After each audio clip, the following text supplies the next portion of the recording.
to give me your loyalty, 'cause I'm taking the world, you'll see. They'll be calling me, calling me. They'll be calling me royalty.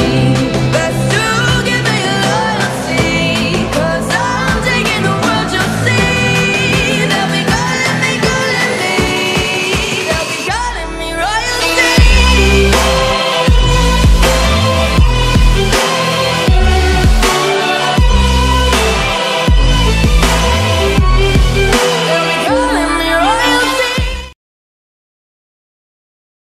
Tidak ada satupun orang di aula besar ketika Xiao Yan keluar dari ruangan rahasia itu. Ia merasa agak terkejut dan seketika menggelengkan kepalanya dengan senyum kecut. Ia mencari sebuah tempat duduk untuk menghembuskan nafas dengan nyaman. Semua yang serba tergesa-gesa selama kurun waktu ini telah membuatnya merasakan sedikit kelelahan. Pintu aula itu dengan lembut didorong terbuka ketika Xiao Yan sedang beristirahat. Seketika sebuah bayangan panjang terbentuk saat sinar matahari menyinari sebuah sosok tinggi. Kegembiraan melintas di mata cantik wanita yang mendorong pintu itu ketika ia melihat Xiao Yan istirahat di kursi dengan mata tertutup. Seketika, ia menjadi takut akan mengganggu istirahatnya. Setelah sesaat merasa ragu, ia mulai meninggalkan ruangan tersebut. "Hei, kenapa kau masih saja pergi setelah masuk?" Suara hangat tiba-tiba terdengar. Hal ini mengejutkan wanita yang menghentikan kepergian langkahnya itu. Matanya yang indah melirik dan melihat Xiao Yan yang sedang beristirahat dengan mata tertutup, tanpa disadari telah membuka matanya. Ia sekarang memandangnya sambil tersenyum. "Apakah lukamu sudah membaik?" Xiao Yu berdiri di pintu. Tatapannya memandang ke segala arah saat ia bertanya lirih. "Sejak kapan kau jadi begitu lembut?" Xiao Yan terkejut ketika ia melihat Xiao Yu. Wanita ini selalu ganas terhadapnya semenjak ia masih kecil. Kapan ia pernah bicara dengan kelembutan seperti itu? Xiao Yu seketika merasa agak marah ketika ia mendengar kata-kata terkejut Xiao Yan. Anak bandel ini masih punya lidah yang licin meskipun sudah tidak bertemu selama 2 tahun. Namun karena kata-kata akrab Xiao Yan inilah yang membuat perasaan asingnya perlahan lenyap dan perasaan akrab dari masa lalu perlahan kembali. Xiao Yu menjadi kasar setelah perasaan asing di dalam hatinya menghilang. Ia berjalan dengan kaki panjangnya yang indah, kaki yang diidamkan Xiao Yan kala itu dan berjalan ke dalam aula. Setelah itu ia duduk di atas sebuah kursi di samping Xiao Yan. Baru setelah itu ia menoleh dan memandang wajah akrab yang sedang tersenyum itu. Setelah tidak bertemu dengannya selama 2 tahun, anak ini, yang membuatnya sakit kepala bukan kepalang kala itu, telah menjadi jauh lebih dewasa. Wajah mudanya yang lembut terlihat terang dan jernih ketika ia tersenyum, memberikan semacam kenyamanan kepada orang-orang. "Apakah kau baik-baik saja selama 2 tahun belakangan nih?" Xiao Yan mendahului untuk memecahkan keheningan yang ada. Ini adalah pertama kalinya ia sendirian dengan Xiao Yu setelah keluar dari bawah tanah. Meskipun ia pernah sekali datang ke gerbang Pan saat itu, ia tidak banyak berbincang dengan Xiao Yu ataupun yang lain karena dikejar waktu. Iya. Xiao Ning dan Xiao Mei juga telah masuk ke akademi bagian dalam, nasib mereka sangat baik dengan perlindungan gerbang Pan. Xiao Yu menganggukkan kepalanya dan menghela nafas. Ia seketika memindai Xiao Yan sebelum berbicara dengan agak marah. "Kau seharusnya lebih berhati-hati ketika bertindak ke depannya. Apakah kau tahu penderitaan yang kami rasakan di hati kami setelah kau ditelan oleh api surgawi? Kini kau adalah satu-satunya orang yang dapat memperbaiki klan Xiao. Jika ada kecelakaan yang terjadi kepadamu, kemungkinan tidak ada seorang pun yang dapat membalaskan para anggota klan kita."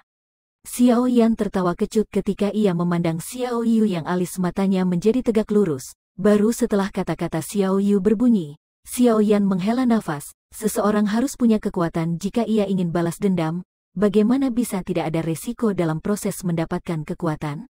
Xiao Yan merasa bersalah terhadap generasi muda klan Xiao. Alasan klan Xiao menghadapi malapetaka semacam itu berhubungan dengan dirinya. Para anggota klan telah menderita cedera serius dan kematian. Beberapa orang tua dari generasi muda bahkan kehilangan nyawa mereka. Meskipun ia tidak bisa sepenuhnya disalahkan untuk hal ini, rasa bersalah itu masih hadir. Xiao Yu terdiam saat ia memandang wajah Xiao Yan yang agak kurus. Meskipun orang ini tidak pernah menunjukkan tampang kekhawatiran di hatinya, kemungkinan besar tekanan yang ia rasakan luar biasa dahsyat. Ia jelas paham pentingnya dirinya untuk klan Xiao dan juga ada masalah menghilangnya paman Xiao. "Hehe, mari jangan bahas masalah ini." Xiao Yan tersenyum ketika ia merasakan suasana itu menjadi agak berat. Ia mengganti topik pembicaraan dan menggoda, "Sudah 2 tahun, apakah sudah ada orang yang beruntung yang berhasil merayumu? Bagaimana bisa semudah ini untuk merayu wanita ini?" Warna merah muncul di wajah Xiao Yu saat ia berdecak. Ia tiba-tiba mengeluarkan beberapa kartu dari cincin penyimpanannya dan menyerahkannya kepada Xiao Yan. "Ini adalah kartu energi api dari Gerbang Pan. Wu Hao dan Hu Jia telah berkata untuk menyerahkannya kepadamu ketika kau benar-benar pulih dari cederamu. Lagi pula kau adalah pemimpin sejati dari Gerbang Pan." Xiao Yan sedikit terkejut. Ia tidak menerimanya tetapi hanya tersenyum dan menggelengkan kepalanya. Ia berkata dengan suara yang lirih, "Aku bukanlah satu-satunya orang yang berjasa dalam pencapaian Gerbang Pan saat ini. Aku mungkin tidak akan tinggal lama di Akademi Jianan. Lebih baik kalian semua yang mengurus masalah-masalah ini." "Kau akan pergi? Kapan kau akan pergi?" Raut wajah Xiao Yu sedikit berubah ketika ia mendengar hal ini. Suaranya tergesa-gesa ketika ia berbicara. "Aku tentu saja akan kembali ke Kekaisaran Jiama." Xiao Yan tersenyum. Namun sebuah kilauan dingin berkelip di dalam mata hitam gelapnya. "Aku harus menyelesaikan dendam kala itu kan? Kau akan mencari sekte Misty Cloud? Aku juga akan pergi. Aku ingin melihat para anggota klan yang selamat. Tak perlu terburu-buru. Seharusnya masih ada waktu sebelum aku kembali. Kali ini, akan ada pertarungan besar yang dahsyat ketika aku kembali. Karena itu, aku harus mempersiapkan segalanya dengan benar. Aku pernah dikejar keluar dari kekaisaran kala itu. Aku tidak ingin dikejar untuk kedua kalinya." Xiao Yan mengayunkan tangannya dan berkata, "Untuk kalian semua, sebaiknya kalian tetap berada di Akademi Jianan. Ini adalah tempat yang paling aman. Jangan ikut campur. Aku tidak mengunjungi sanak saudara kali ini. Alih-alih, ini akan menjadi sebuah pertarungan sampai mati sejati. Kau seharusnya jelas paham seberapa kuat sekte Misty Cloud di Kekaisaran Jiama. Oleh karena itu, aku tidak mau mengambil resiko apapun." Xiao Yu hanya bisa menganggukkan kepalanya dengan sedih ketika ia melihat raut wajah tegas Xiao Yan yang bibirnya dengan erat menekan menjadi satu. Saat ini, klan Xiao berada dalam kondisi babak belur. Sedangkan orang-orang dari generasi yang lebih muda, mereka hanya bisa mematuhi seluruh arahan Xiao Yan. Bahkan Xiao Yan tidak lagi merupakan pemuda yang keras kepala setelah beberapa tahun ini. Pundaknya kini telah punya kemampuan untuk menanggung seluruh beban yang ada. Keberaniannya juga membuat mereka tak punya pilihan selain patuh. "Tenang.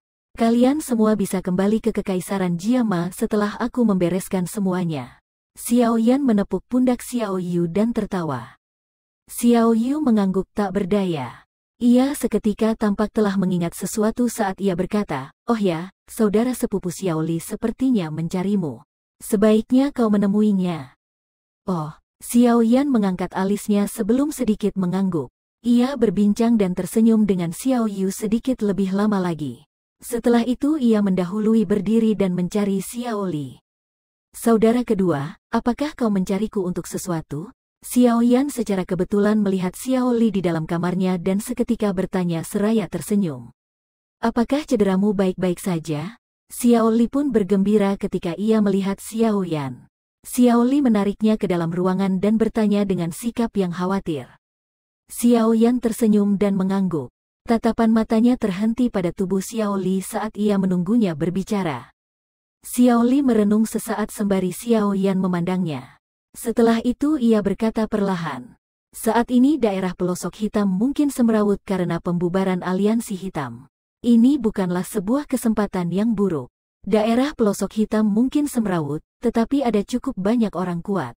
Jika kita bisa mengumpulkan mereka, mereka kemungkinan akan menjadi bantuan besar ketika kita membalaskan dendam pada sekte Misty Cloud di masa depan." "Kau ingin mendirikan sebuah faksi di daerah pelosok hitam?" Xiao Yan sedikit mengerutkan dahi saat ia berbicara dengan suara lirih. Orang-orang di sana adalah orang-orang mengerikan yang tak terkendali, yang menjilat darah dari pedang mereka. Tidak akan mudah mengumpulkan mereka. Hei, orang-orang ini memang sangat ganas. Jika seseorang ingin menarik mereka masuk, ia bahkan harus lebih ganas daripada mereka. Para anak buahku sekarang juga dulunya merupakan orang-orang angkuh. Mereka akhirnya masih mematuhi perintahku sekarang. Xiao Li tertawa. Seharusnya tidak terlalu sulit jika kau bersedia membantuku kali ini. Meskipun Gerbang Pan memiliki potensi yang cukup besar, mereka semua bagaimanapun hanyalah murid. Bahkan karena faktor lingkungan, kau tidak bisa terlalu ketat dengan mengharuskan mereka mematuhi perintahmu. Namun daerah pelosok hitam berbeda. Seseorang bisa hanya membunuh mereka yang tidak patuh di sana. Oleh karena itu, jauh lebih mudah untuk mengendalikan mereka. Tentu saja syaratnya adalah kau memiliki kekuatan yang cukup. Bagaimana menurutmu? Xiao Yan sedikit mengangguk saat ia menyatakan pemikirannya. Orang-orang dari daerah pelosok hitam itu memang memiliki kemampuan bertarung yang cukup kuat. Jika kita bisa menarik mereka, mereka mungkin akan bermanfaat cukup besar bagi kita. Lagi pula, Sekte Misty Cloud punya banyak orang kuat dan beberapa hal memang mustahil untuk dicapai sendirian. Dengan begini, kau tidak ada keberatan apapun kan? Xiao Li bergembira saat ia bertepuk tangan dan berbicara. Jika kakak kedua mampu, kau bisa lakukan yang kau suka. Kau bisa datang mencariku jika bertemu dengan masalah apapun yang tak bisa kau selesaikan. Bagi mereka yang keberatan, matilah. Xiao Yan menggertakkan giginya dan melambaikan tangannya dengan niat membunuh yang galak. Bagus. Kau punya nyali. Xiao Li tertawa keras. Ia menepuk pundak Xiao Yan dan seketika berkata, namun, masih ada satu masalah besar. Apa itu? Xiao Yan terkejut saat ia bertanya. Akademi bagian dalam. Xiao Li berbicara dengan suara yang dalam. Akademi bagian dalam? Xiao Yan mengernyitkan alisnya. Akademi bagian dalam selalu memiliki ketakutan terhadap beberapa faksi yang terlalu kuat di dalam daerah pelosok hitam. Aliansi hitam adalah contoh terbaik. Jika kita berhasil mendirikan sebuah faksi di dalam daerah pelosok hitam, kemungkinan hal itu akan menarik perhatian akademi bagian dalam. Xiao Li berdecak dan berkata kepada Xiao Ya. Karena itu, kau harus meyakinkan Su Qian sebelum memutuskan pilihan. Jika tidak, akan ada masalah cepat atau lambat. Bahkan mungkin ada kemungkinan bertemu dengan pedang-pedang yang tak disarungkan. Xiao Yan menyipitkan matanya. Sesaat kemudian ia tertawa lirih dan berkata, kau tak perlu khawatir mengenai hal ini.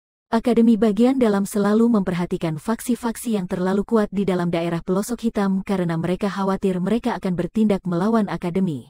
Niat kita tidak berada di area ini dan tidak perlu ada perselisihan dengan mereka. Bahkan, kita juga bisa membantu mereka mengamati faksi yang lain. Ini tidak merugikan akademi bagian dalam. Mungkin seperti itu, tetapi aku masih berpikir bahwa sebaiknya memberitahu mereka untuk bisa menghindari masalah di kemudian hari. Xiao Li menyuarakan pendapatnya. Wataknya ganas dan berhati-hati. Ia pada dasarnya tidak percaya siapapun selain beberapa saudaranya.